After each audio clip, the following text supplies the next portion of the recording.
The snow had been falling for 6 hours when Mara Voss realized the instructors weren't breathing. Not visibly. Not in any way she could point to and say, "Look, there, that's the proof." It was subtler than that. The absence of a white plume in the freezing air. When Instructor Doran turned to address the group, the way the cold seemed to gather around the three of them, rather than shedding off them the way it did everyone else. Mara noticed it the way you notice a painting hung crooked on a wall. You don't know what's wrong until you stop and stare, and by then the unease has already moved in. The station was called Horny Mez, upper boundary in the old tongue, a mountain research lodge perched at 2,000 meters, accessible in summer by a gravel road that the November avalanche had sealed shut 2 days before they arrived. They had come up by cargo lift, 11 of them packed into a steel cage meant for equipment, swaying over a white valley that dropped 300 meters below their feet. Mara had gripped the wire mesh and not looked down. She had promised herself she wouldn't. 11 when there should have been 10. Instructor Doran had said it at the door. He was the eldest of the three, somewhere between 50 and ageless, with a face like cut stone and eyes the particular gray of deep glacier ice. He had looked them over with an expression that was not quite concern and not quite contempt, something that sat between the two like a patient waiting for a bus. "There has been an error," he said. "The program accommodates 10 participants. You are 11. He produced a list, passed it around. Every name on it matched a face in the group. All 11 names. "Evan names," said Jakob, who was 17 and from Prague and spoke as if he expected the world to agree with him. "There are 11 names on the list. That is not possible," said Doran, "and yet." Jakob spread his hands. He had a gift for making logic feel like a victory. But Doran had looked at him, and Jakob had gone quiet. It wasn't a threat. It wasn't anything Mara could name. It was the quality of the attention, too complete, too still, the way a hawk is still before it moves. They were given bunks. The lodge was old stone and newer timber, smelling of pine resin and something underneath it that Mara couldn't identify. Metallic and dry, like the inside of a machine run hot and then cooled. There were mounted heads on the walls, a wolf, a chamois, an ibex. The wolf's eyes were glass and tracked you when you moved, which was only the natural effect of taxidermy, but which Mara found she could not explain away. The other instructors were younger. Instructor Lena was perhaps 25, blonde with a stillness about her that read as calm until you were alone with her, and then it read as something else. Instructor Pavel was built wide and low, barely 30, with an accent Mara couldn't place even after a week of trying. They were courteous. They were thorough. They explained the schedule.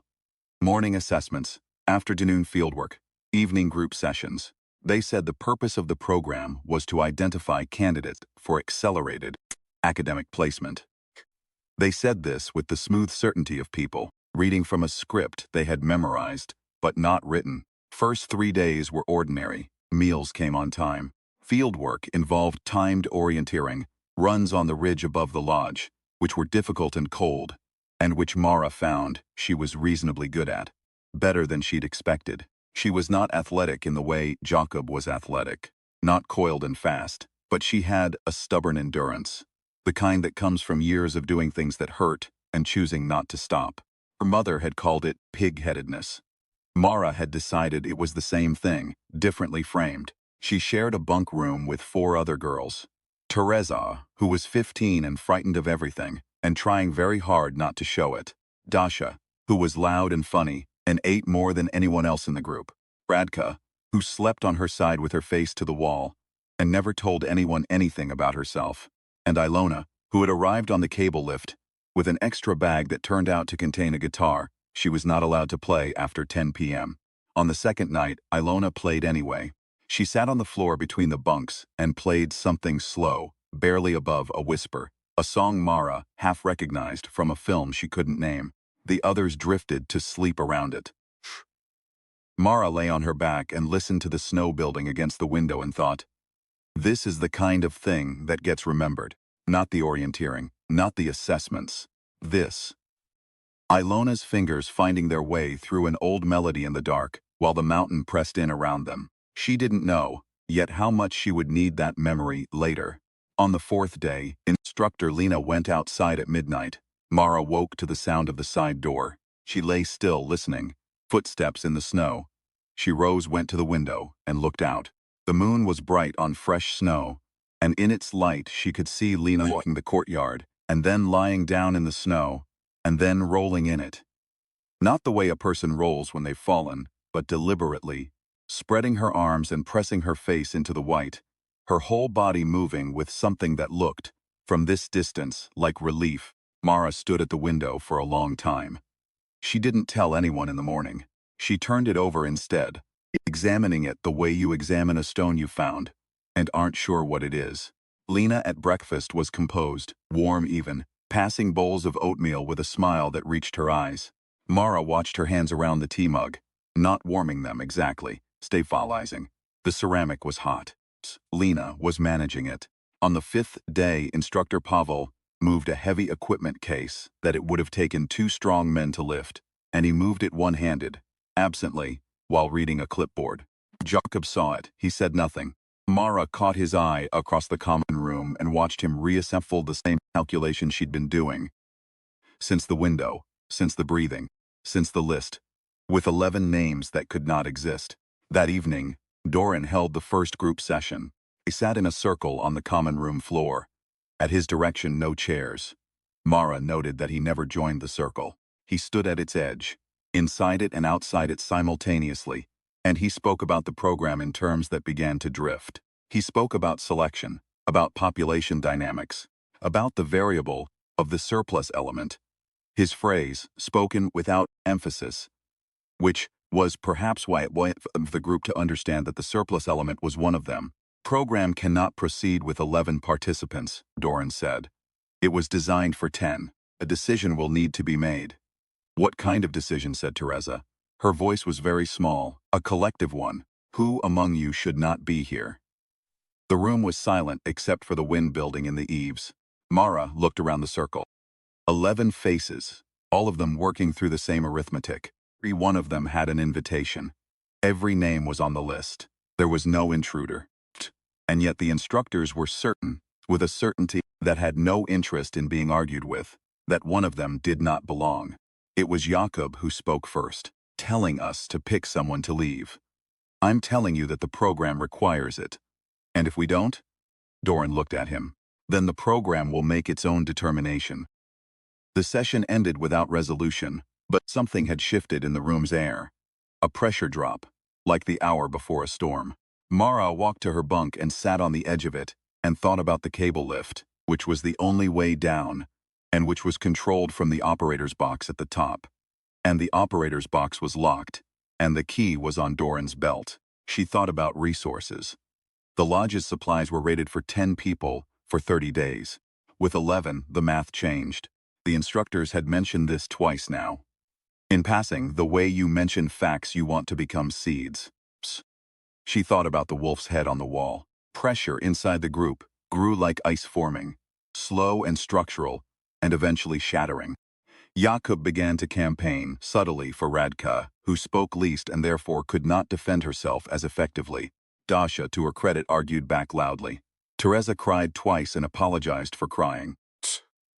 Mara watched the 11-person group crack along the lines that were already there.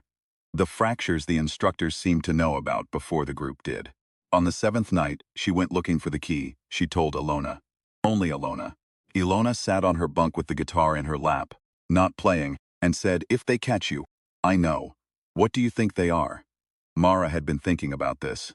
"I don't know what they are. I know what they're not." She paused. "They're not here to help us." "That's not the same thing. It's enough for tonight." She moved through the lodge after 2 a.m. when the wind was loud enough to cover footsteps. The instructors' quarters were in the east wing. 3 separate rooms, which she noted. They did not share space even among themselves. She had filed this away without knowing why. Doran's room was unlocked. She stood at the threshold for a full minute, listening to the quality of the silence inside. It was the same thing she'd noticed with his breathing. Not an absence, but a managed presence. As if the room were being occupied very carefully. She did not go in. The key was not outside the room. She stood in the corridor and accepted this and turned back. What she found, instead, was the observation record. It was on the desk in the common room office, a ledger-style document in Doran's handwriting. And she read the page that was open, and then turned back 2 pages, and read those. And the language of it was clinical and patient, and described the group in terms she recognized from behavioral studies: stimulus response, cohesion threshold, fracture point, elimination readiness. There was a column headed Human Variable Notes. She read, subject displays anomalous attachment to non-functional auditory stimulation, music. Subject maintains independent threat assessment, despite social pressure. Subject does not yield to collective consensus when consensus conflicts with observable data. The subject was her. She stood there in the dark office and felt something that was not quite fear and not quite recognition. Being named in a document written by a thing that was not human, in a lodge on a mountain in a storm with no way down. She turned it over, the way she'd turned over the stone, and found that it simplified things. She was not imagining. She was not being dramatic. The data had an observer. The observer had an agenda, and the agenda was not her survival. She photographed the pages with her phone. No signal, but the images would exist. She went back to her bunk and lay in the dark and did not sleep, and thought about what leverage looked like when you had none, and about the cable lift, and about how the instructors were sensitive to heat. That last part had been unfolding quietly in her mind. Since Lena in the snow, they sought cold. They stabilized near heat, but it cost them. The common room fire, which the group had been encouraged to keep burning, she now reconsidered. The instructors always sat at the far end of the room. They never approached the hearth. She thought about the engine room beneath the lodge, which she'd been told was off-limits, which ran the heat exchange system for the building, and which, on the orienteering runs, she had noticed vented through a stack on the east face, with a constant bloom of hot exhaust into the mountain air. She thought for a long time. On the 8th day, Doran held a second group session, and this time the pressure was explicit. Food calculation was presented. Cold and exact. The numbers worked. The math was irrefutable. The supplies would not stretch without reduction. By end of day, the group's choice or the program's determination. He said this the way you say something that is already decided, giving the audience the theater of agency. Jacob had a name ready. He said it. The room went quiet in a different way than before. Mara stood up. I want to ask the instructors something, she said. Doran's glacier eyes came to her. That complete patient attention. Cold adapted, she said. Whatever you are, you need the cold the way we need warmth. The heat exchange system in the basement. You control it. You've been running it below optimal for the building to keep the ambient temperature where you want it. The cold outside isn't a threat to you, it's an environment. The room had gone absolutely still. I found your notes, she said. The observation record. You've been cataloging us. Fracture points. Elimination readiness. She looked around the circle. We're not participants in a program, we're subjects in a study. And the study design requires one of us to demonstrate willingness to sacrifice another. That's the variable you're measuring. Not survival skills, compliance. Doran did not move. Nothing in his expression changed, which was itself a kind of change. Human faces react to exposure. His didn't. You have no authority here, he said. His voice was the same. Smooth, patient, certain. Neither do you, Mara said. Legally, practically, your 3 were 11. The cable lift has a manual release below the engine housing that doesn't require the control box key. I checked during the Thursday orienteering run. We can get everyone down in 4 trips. She paused. I also know you can't follow us into the heat bloom from the exhaust stack if we go down the east face. The temperature differential would incapacitate you. Jakob was staring at her. You studied us, Mara said, looking at Doran. You noted my anomalous attachment to music, my independent threat assessment, my failure to yield to consensus. You filed that as a deviation. She felt something settle in her chest. A cold clarity, precise and without drama. You were right, those are deviations from what you were measuring, which is how willing we are to eat each other. She looked at the others, proposing we don't. Instructor Lena moved. She came to her feet in a single fluid motion that was not quite human in its geometry, and stood looking at Mara, with an expression that Mara spent a long time afterward trying to name. It was not anger, it was not threat. It was something closer, to the expression of a scientist whose most interesting subject has just done something unprecedented. Instructor Pavel stood as well. Doran said nothing. The storm will close the east face route by midnight, said Mara. We have maybe 4 hours. Ilona picked up her guitar. It was an absurd thing to bring to a crisis evacuation, and everyone in the room knew it, and nobody said anything. Because there are moments when the absurd thing is the most human thing. And humanity sometimes asserts itself in exactly those moments. Stubborn and irrational and entirely itself. They went out the east door, in a group, 11 of them.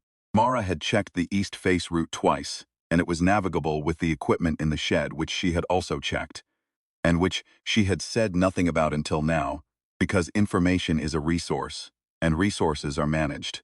She moved to the front of the column, and Jakob fell in beside her without being asked, which was the first time she'd thought she might actually like him. The key was never on him, Jakob said quietly, as they moved through the deep snow toward the exhaust stack and the east ridge below it. No. I think the list was the key. What? The observation record. He wanted us to find it eventually. The fracture was the experiment. Whether we'd fracture. She watched at her breath, white now, real human warm, against the mountain dark. We were always going to find it. Question was whether it would work anyway. Did it work? Mara thought about Jakob's voice in the session, ready with a name. She thought about Teresa's crying and Ratka's silence and Dasha Staud's loud counter-argument that had been, in its way, the most functional thing anyone had done in 8 days. Of it did, she said. Not the end. They reached the exhaust stack. The heat bloom was powerful here. A column of warmth ascending into the frozen air, visible as turbulence, felt on the face and hands from 10 meters away. Mara stopped the group and looked back at the lodge. The 3 instructors stood at the east door, watching, not following. In the white lights from the snow and the dark above it and the warmth rising between, they looked briefly, terribly unhuman. Standing still in a way that had nothing to do with cold or caution. Standing the way something stands when it is observing a data point, recording a terminal variable, updating a model. Mara held their gaze for a moment. She didn't know what to do with the feeling it gave her. Not triumph, not relief. Something more complicated. The acknowledgement between 2 parties that an experiment has concluded, and the results were not as hypothesized. She turned back to the ridge. Single file, she said. Step in my footsteps. It's 4 hours down if we move now. They moved. Ilona went second to last. The guitar slung on her back, the case banging against the pack frame with every step. Somewhere in the middle of the descent, when the lodge had disappeared above them, and the valley's lights were visible below like a scatter of yellow stars, dropped in a crease between mountains. She started to hum, quietly, the same slow melody from the second night, the one from the film Mara couldn't name, and it moved through the column of 11 people going down through the dark and the cold and the deep untracked snow, and one by one the others caught it. Not consciously, not deliberately, just absorbing it the way cold air absorbs warmth, a sound that had no function except to say, we are here, and we remember who we are, and we are still together. Mara listened to it and kept walking. Behind them, high on the white slope, the lodge sat silent under the building storm. 3 shapes stood at the east door for a long time, and then did not. The investigation that followed took 6 months and concluded, officially, with a finding of procedural irregularities in a sanctioned research protocol, which was the kind of language that means, we know something was wrong here, and we are not going to say exactly what. Mara gave her statement twice. She gave the photographed pages from the observation record and watched the officials, read them, and go quiet in the particular way that quiet happens when people encounter a document that should not exist. She was asked, in the second interview, what she thought the instructors had been. She said she didn't know. She said she thought they had been genuinely curious, that the study had been real, the interest had been real. The methodology had simply assumed that its subjects would perform in a particular way, and that assumption had been wrong. The interviewer asked what had made the difference. Mara thought about this. Music, she said, or what music is a symptom of. Something that doesn't reduce. They could model cooperation and competition and self-preservation and fracture. They couldn't model the part that holds on to something useless for no good reason. She paused. Turns out that part is load-bearing. She went home in December, on a Tuesday, on a bus that smelled of cigarette smoke and damp wool, and someone's lunch. She sat with her face against the window and watched the mountains shrink in the distance, and thought about what it meant to be studied, to be seen as patterns, fracturable, predictable, a data set of stimulus and response, and to have the data set turn around and look back. She thought about Teresa learning, on the descent, to step more confidently in the tracks. She thought about Radka breaking her silence at the halfway point to say, quietly and clearly, that she had noticed the exhaust stack on day 2 and had not known what to do with it. She thought about Dasha, eating the last of her emergency rations, and passing the wrapper to Jakob to put in his pack, which was a small thing and, therefore, the kind of thing that would outlast everything else in memory. She thought about the way the 11 of them had moved down the mountain as one body through the dark, and how there had been nothing extraordinary about it. No heroism, no speeches, no single moment of transcendence. Just 11 people choosing not to let go of each other, and a song that had no function, and a girl who had decided that the data, however coldly gathered, did not get to determine the conclusion. Outside the bus window, the mountains had become foothills, and the foothills were becoming flatland, and the flatland was spreading in every direction the way flatland does, without drama, without resolution, opening into everything that comes next. Mara put her forehead against the cold glass and closed her eyes and listened to the engine, and let herself, for the first time in 9 days, stop counting.